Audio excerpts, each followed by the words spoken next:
My dad, my parents are engineers. They've always Okay. worked in engineering, greener fields of engineering. And my dad, when he was getting close to retiring, he decided he was going to go work for a water company. One of those companies that takes water out of the atmosphere, filters it, puts it into a way that you can consume it. And this is, for countries that don't have a lot of water. He said he had such a hard time finding money for this company. And he said it's very simple. Rich people aren't thirsty. But what they would, and it took him a second to figure out how to talk to these people. And what he learned was something that we might think at first is very obvious. People don't invest in actualities. They don't invest in facts. Yeah. People invest in stories. People invest in success. People invest in places where there's tangibility to their money. And we are not good at turning our players into stories or our music into stories. If I ever go to a pre-concert talk and I hear, the year was 1827 and Beethoven died. Ugh, like, are you kidding? I do not need the wiki article on Beethoven. I want to know why it matters. Like, literally, why would I care?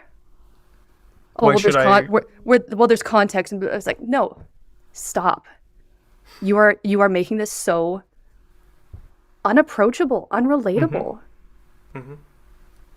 So no, you can't go to a billionaire and say, it will cost us only 12 cents to get a gallon of water. Okay, that's great. I don't care. But then you tell them who gets this water, who this serves, what the purpose is. And it's suddenly beautiful. And yeah, I want to put my money there. Yeah, what difference does this make for an individual? Like, give them that context. That context, not the other stuff. The greatest classical music advertisement I ever saw. This was incredible. This was when like YouTube came out and then ads started. Yeah. My friends and I, we were in youth symphony or whatever, and we were watching Candide on YouTube, like parts of Candide on YouTube. And one of the ads popped up, and it was these two girls, yeah, like teenagers, like they were around our age, and they were sitting at a table and they had coffee, like kind of that Starbucks vibe, like you meet up with your friend at a coffee shop, and one of them is just listening so intently to her friend, and her friend is saying, yeah, they hooked up and then he murdered her dad. And she's like, what, are you serious? And she's like, yeah, and his best friend was watching. And these girls are just having such a relatable conversation, and it fades to black and it says Met, Don Giovanni. And I was like, what? I didn't know what Don Giovanni was when I was a kid, but you could bet I Googled it right on the spot. It was such a great ad. I mean, the whole thing was like 8 seconds. And you know what it was? First and foremost, it was creative. It wasn't just Don Giovanni, come see it. And it wasn't some clips of people on stage in costumes. Yeah. Yeah. Because guess what? Our audiences, even if they've never been to an opera, they know that that's a part of it. What don't they know? Yeah. They don't know the story, and they don't know the human factor. Yeah, I've been in a marketing job for about a year, and this is something I've been trying to explore. Like, it's really easy to find bad examples of marketing in classical music. It's very difficult to find actual good marketing. So this is a great one, and I'm trying to think already, like, how I can use something like that it's a little easier to do in opera, I think, because you can tell the story like that. But like, how can we? I mean, I guess we've got stories of the composers. We've got. I don't know. Give me a piece. We're doing the Franck Symphony in D. Oh, please give me another piece. First of all, no. I can't stand that piece. Capriccio Espagnol. Easy. You draw huge parallels between what they're going to hear and what other things that they might know about that culture. Colors, foods, experiences. Start off the talk or whatever with, oh, do you remember your trip to Spain? Do you remember your trip to France and you wondered what it'd be like just to hop next door and go to Spain? Like, or maybe something even more difficult, like Mozart 40. Yeah. Like right off the bat, you compare it to something else that uses two notes to evoke an atmosphere. Like when people realize, like Jaws, one of our most beloved soundtracks, is just two notes. They're like, whoa. I guess you're right. But how does it work then? It's like, well, because it builds suspense, it builds anxiety. And here's a classical music example that does that exact same thing.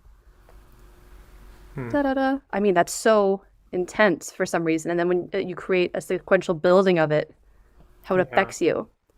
I did that once in a pre-concert talk. I played, or no, I don't think I even played. I think I just sang because everyone knew it. Just the opening of 40 and then Jaws. It's so relatable. And what people want to know is why we have this ability to be time manipulators. That we can make something so anxious feel like it only lasted 10 seconds when it's been 50 minutes. Or when something only lasted 30 minutes and 4 hours went by. Wagner, sometimes. Yeah.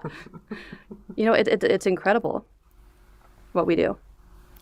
Let's talk more about time manipulation, because that's so true, but that's not something I've only talked about it with one other conductor. So I'm curious if you can expand a bit more on that.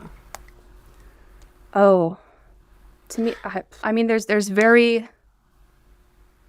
literal way to talk about it, and there's a very atmospheric way to talk about it. Like the literal thing is people give us their time, and we either respect it or we don't, and that applies for the players and the audiences. Mm-hmm. And then there's the more metaphysical approach to what we do, right?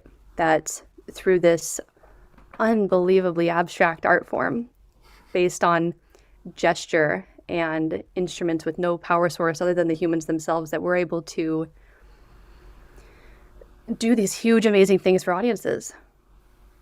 And I think, you know what? Maybe one of the things that we do wrong is not encourage the audiences to expect a level from us sometimes. I'm not talking about the subscribers for 30 years to the New York Phil. I'm talking about everyone else. That our patrons should expect to go to a concert and feel that something's changed. The only, not to get too meta about it or whatever, but please please get as meta as you like. Look, the only thing everyone's like, oh, well, the only thing we have is family or friends or love. Blah. No, bullshit. All we have is time. And if we're going to ask people to give us a lot of money to either make them feel like, oh, I cannot believe I spent altogether $200 on this night. And I think it's because it's such a temporal art. It makes it feel like even more of a loss. It's one thing to go have a bad meal at a restaurant, but you get over it, right? And you're willing to go to another restaurant. You did the same thing. You paid for parking. You bought the babysitter. You got your hair blown out. You did all the right things, but it's different, right? I think it's because we have this power in classical music to share with people the only thing they have, which is time. And that we organize it for them and package it for them. And then when it's shit, they are so much more upset. And I don't think they know exactly why. And I might be wrong than being more upset than a bad movie or than a meal. Because they know we've wasted something so precious. And they should be upset. I don't think I've ever heard of a patron asking for a refund because of a bad Firebird, but maybe we should encourage it. If you didn't like it, then tell us and get your money back. But give us another shot. Yeah. Because if you do come to a good concert, I'm not saying we can literally lengthen your life, but we can make it feel like less of it left you. It's a little dark, but yeah. I've been to some excellent concerts where I thought, are you kidding? How did I just see a 3.5-hour opera? I feel like only 30 minutes went by. And you feel better and more alive and more willing to be explorative and inquisitive yourself. But then when you go to a bad concert, it's one thing, but when you play a bad show, when you're the musician and you don't like the music and you don't like the conductor and everything around it and your stand partner, and you probably lost 6 days of your life during that cycle, let's be honest. Yeah, and if we can send somebody off with a really good experience, I remember some of the best concerts of my life. I still think about those moments. I still think of some of the best opera performances. That stays with you also. It's not just that one day. Yeah. Yeah. And then you hope that they remember the performances from start to finish. You hope that they remember that they were greeted with kindness, that there was no pretension around the atmosphere, that they felt welcomed, that they knew how to get home afterwards. Maybe what they remember actually is the radio show from the orchestra after the concert, talking a post-game interview sort of about how the concert went. maybe that's why they decide to come back again, because they'd never been to a concert before and they get to hear from the principal horn player, actually that first movement was a little rough, let's be honest.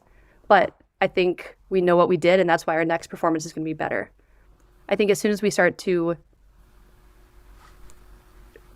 like I said, make it real actual stories, make it really human, make it a respect of their time, that it makes it all worth it. Make it not like going to see a museum exhibit. They can look, what we do is very, very specific. You can leave a museum whenever you want. Yep. Right? Unless you're going to like some, really new art show in Munich where you're put onto a conveyor belt and you get strawberries thrown at you. You never know. I've never been to one of those. But no. I mean, who else does what we do in such coordination? With an audience that's expected to, understand it when we haven't told them what to expect. Yeah. I love that